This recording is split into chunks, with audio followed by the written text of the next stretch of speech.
कारण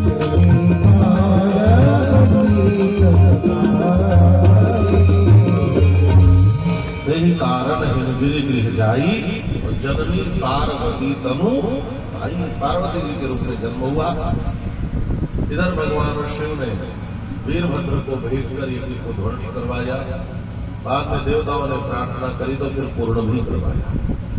पार्वती जी आई, खूब हिमाचल के यहाँ बधाई बची, चंद्रमा की कला की तरह उत्तरोत्तर बड़ी होने लगी। एक बार देवर्षि नारद का आगमन हिमाचल नगरी में हुआ।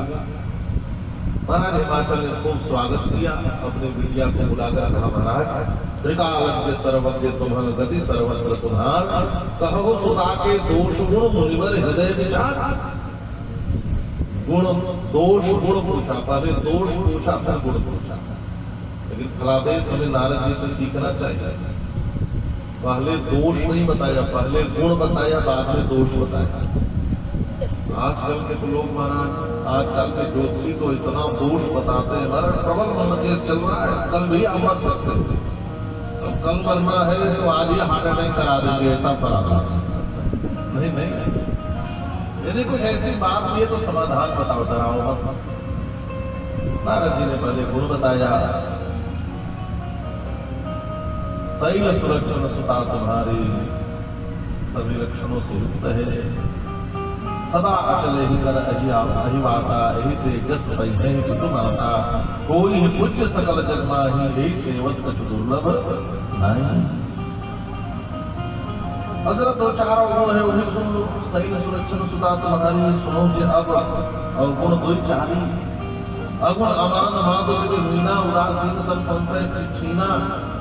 जोगी जटिल आकार मन नगर अमंगल वेश, अस स्वामी यही कह मिलही परि हस्त असरेख। 11 अवगुण बताया। ये भगवान शिव के एकादश सूत्र के 11 गुण हैं। अगुण माने गुण रहित, दोष है कोई गुण न होना, लेकिन जो तीनों गुणों से परे हो वह भी अगुण है, यह गुण है। भगवान शिव में सारे अवगुण हैं जो मैंने बताया है। और एक बात मैं जानना हूं, यदि शिव से विवाह हो जाए तो दोष भी गुण के समान ही कहे जाए। जो विवाह संकर्षण हुई, दोषों गुण सन कह सब हुई। जैसे देखो, दूध जो है ना, दूध गलत पात्र में रख दिया जाए तो फट जाता है, फट जाता है। तो दूध सही है, लेकिन गलत पात्र पाले तो वह भी दूध भी फट कर बेकार हो जाता है। और गलत चीज भी सही जगह पहुंच जाए, जैसे गंदा जल, एक लोटा मटमैला जल लेकर गंगा जी में डाल दो तो वो जल भी गंगा जी के जल के साथ मिलकर पवित्र हो जाता है। तो दोष भी समर्थ के साथ अच्छे पात्र के पास चला जाए तो भी गुण ही जाता है। समर्थ को रहे दोष को शायद तीनों उदाहरण दिया। रवि पावन सुरसर की नहीं, तो जो विवाह संकर्षण हुई, दोषों गुण सम कह सब हुई। लेकिन ये दूल्हा भी ऐसे नहीं मिलेगा। जो तप करे कुमारी तुम्हारी, भावी मीट सकहि त्रिपुरारी। और इस शिव को दूल्हे के रूप में पाने के लिए तप करना पड़ेगा। मां सुनैना की धड़कन तेज हो गई, हे भगवान ऐसा दूल्हा किस्मत में वो भी तपस्या करने के बाद मिलेगा।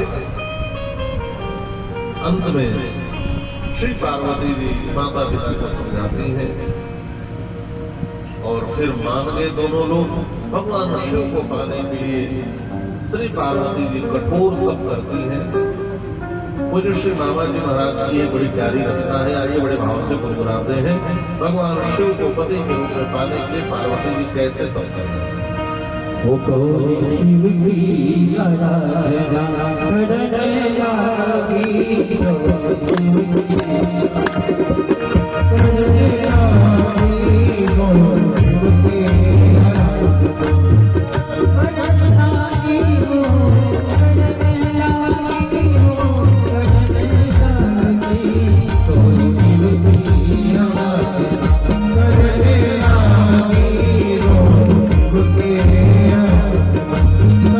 Yeah.